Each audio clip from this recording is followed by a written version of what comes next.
Baik, assalamualaikum warahmatullahi wabarakatuh. Ketemu lagi dengan saya di channel Mamas Dosen. Untuk kali ini saya akan sedikit berbagi kepada rekan-rekan, terutama pada para pendidik, guru ataupun dosen yang akan memanfaatkan Google Classroom sebagai media daring untuk siswa atau mahasiswa. Baik, kita langsung saja ikuti bagaimana kita membuat Google Classroom untuk pembelajaran daring bagi siswa atau mahasiswa kita. Yang pertama, pastikan kita koneksi internet kita sudah oke gitu ya. Terus kemudian selanjutnya kita buka Google Chrome. Setelah kita buka Google Chrome, maka selanjutnya ketikkan alamat untuk Google Classroom, yaitu classroom.google.com ya, seperti yang ada di layar. Kita oke saja.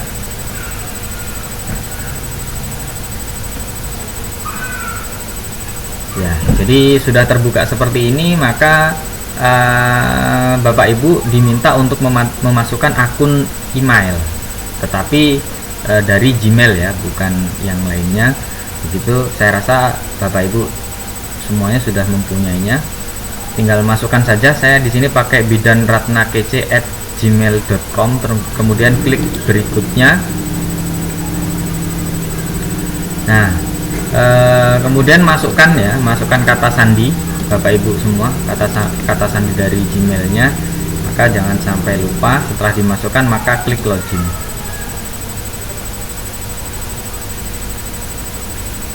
Ya, kita tunggu. Baik, Google Classroom sudah terbuka. Nah, yang menjadi perhatian di sini Bapak Ibu silahkan dilihat di pojok kanan atas gitu ya. Di pojok kanan atas di sini ada tanda tambah gitu ya. Ada tanda tambah ini, kita klik tandanya, klik. Nah, ada dua pilihan, yaitu gabung ke kelas atau buat kelas. Kalau gabung ke kelas itu biasanya digunakan untuk siswa yang mau bergabung di kelas yang sudah kita buat. Gitu. Kalau buat kelas ini diperuntukkan untuk para pendidik, khususnya guru ataupun dosen yang akan membuat kelas di Google Classroom. Nah, jadi nanti bisa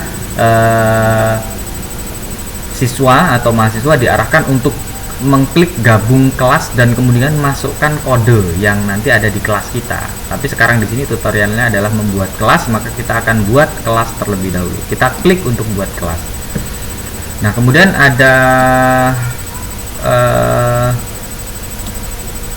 aturan gitu ya. Jadi menggunakan Google Classroom di sekolah dengan siswa dan bla bla bla bla kan gitu ya. Kita checklist, kemudian kita lanjutkan. Kita isikan di sini nama kelas. Nah, kita misalkan nama kelasnya adalah kelas Denny Effendi gitu ya. Kelasnya Denny Effendi. Nah, bagiannya kita isikan apa ya, mata pelajaran sajalah ya, matematika. Terus kemudian mata pelajarannya kita isi lagi gitu ya, matematika. Untuk ruang kita tulis sajalah 01 gitu ya, ruang 01. Kemudian kita klik untuk buat.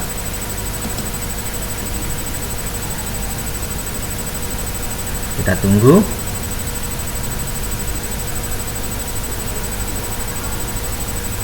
Iya, baik. Kelas Denny Effendi untuk mata pelajaran matematika sudah kita buat, ada di hadapan Bapak Ibu semua yang ada di sini gitu ya.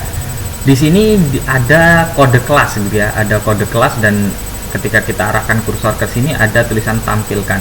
Boleh kita coba klik untuk tampilkan. Nah, inilah kode kelas yang dibagikan ke siswa gitu ya. Ini yang dibagikan ke siswa untuk bergabung di kelas yang awal tadi gitu ya. Kita kan di awal tadi kita buat kelas, tapi ada bergabung dengan kelas. Nah, inilah kode yang nanti dimasukkan ketika ada yang mau bergabung dengan kelas kita. Intinya ini dibagikan ke siswa atau mahasiswa yang seharusnya masuk ke kelas kita. Baik, Bapak Ibu semua, kita sudah berhasil nih membuat kelas yang ada di sini.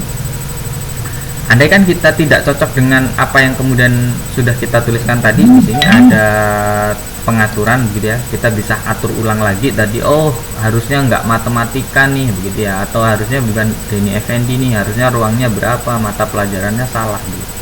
Kita bisa atur di situ. Terus setelah itu fitur-fiturnya yang ada di sini begitu ya. Di sini ada kelas yang sudah kita buat begitu. Di sini masih ada satu kelas, yaitu kelas Denny Effendi matematika.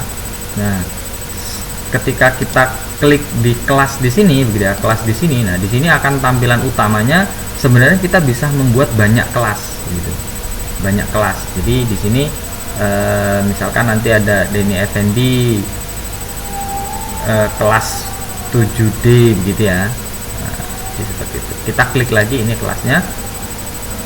Kita rubah lah gitu biar sesuai nama kelasnya, kita sesuaikan saja Denny Effendi kelas 7A misalkan. Kita klik simpan. Ya, jadi di sini biar kita nanti bisa membedakan bahwasanya di sini adalah kelas Denny Effendi kelas 7A matematika. Fitur yang di sini tadi sudah saya tampilkan ya, ketika kita klik kelas gambarannya seperti apa, jadi nggak usah bingung gitu. Terus di sini ada setelan, di sini ada kelas-kelasnya. Kalau kelasnya ada banyak, maka nanti di sini ada 1, ada 2, ada 3, ada 4 begitu. Nah, terus di sini ada tugas kelas. Kita klik di sini ada tugas kelas. Oke, nah tugas kelas ini isinya adalah tugas-tugas yang nantinya akan kita berikan ke siswa. Jadi siswa langsung bisa membuka menu ini dan bisa membaca tugas-tugas yang kita berikan, ataupun soal-soal yang kita berikan nanti boleh kita berikan di sini. Nah, saran saya kita setting seperti ini. Yang pertama kita buat dulu ya. Kita buat topik. Kita buat topiknya yang pertama adalah absensi. Nah, tujuannya setiap nanti mahasiswa ataupun siswa membuka Google Classroom, dia pertama kali yang dituju adalah absensi, sehingga kita tahu siapa anak yang pada hari ini mengikuti kelas kita atau membuka Google Classroom kita, dan siapa siswa yang tidak. Kita tambahkan. Nah, di sini sudah ada absensi. Kemudian selanjutnya kita buat lagi topik yang kedua. Setelah siswa mengisi absensi, baiknya siswa itu membaca materi yang kita berikan, baik itu berupa PowerPoint, baik itu berupa video, baik itu berupa Microsoft Word, nggak masalah gitu. Kita buat topik yang kedua adalah materi. Kita tambahkan. Nah, setelah siswa absensi, siswa membaca materi, maka selanjutnya apa? Siswa mengerjakan tugas yang kita berikan. Maka kita buat topik yang ketiga adalah tugas. Kita tambahkan. Nah, baik. Kita sudah buat nih, sudah buat absensi. Ini baru topik ya, isinya belum ada nih. Intinya desain kita dalam membuat Google Classroom ini adalah ketika siswa sudah membuka Google Classroom, kemudian siswa melakukan absensi, membaca materi, dan mengerjakan tugas. Nah, maka urutannya kurang pas nih, harusnya absensi kan di atas, kita tarik saja.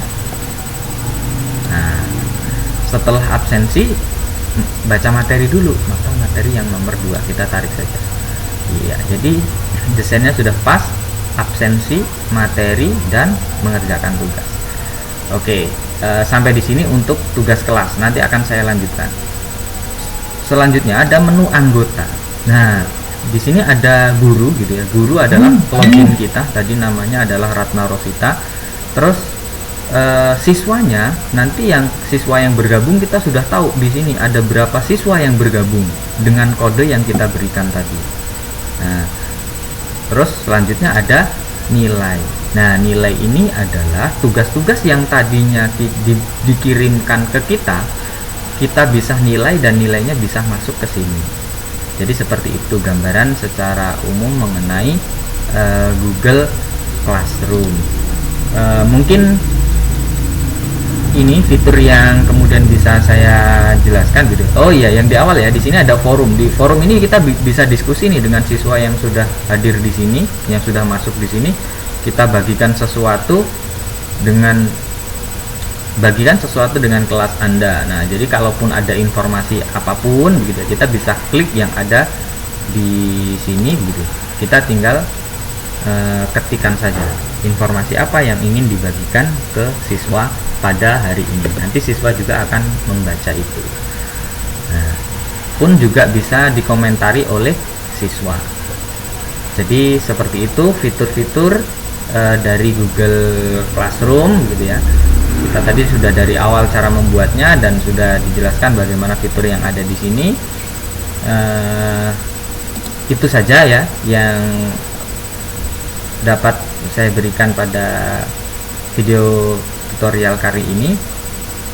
Untuk selanjutnya akan saya berikan bagaimana nih cara membuat absensinya, kemudian bagaimana nih cara membuat materinya gitu, dan bagaimana cara membuat tugasnya. Baik, mungkin sampai di sini dulu. Kalau perlu di like ya silahkan di like, di subscribe. Kalau mau dibagikan juga boleh apabila channel ini merasa bermanfaat bagi Bapak Ibu semua. Ikuti untuk selanjutnya, yaitu untuk bagaimana kita mengisi bagian-bagian dari Google Classroom. Sampai di sini yang bisa saya sampaikan. Saya cukupkan, saya akhiri. Wassalamualaikum warahmatullahi wabarakatuh.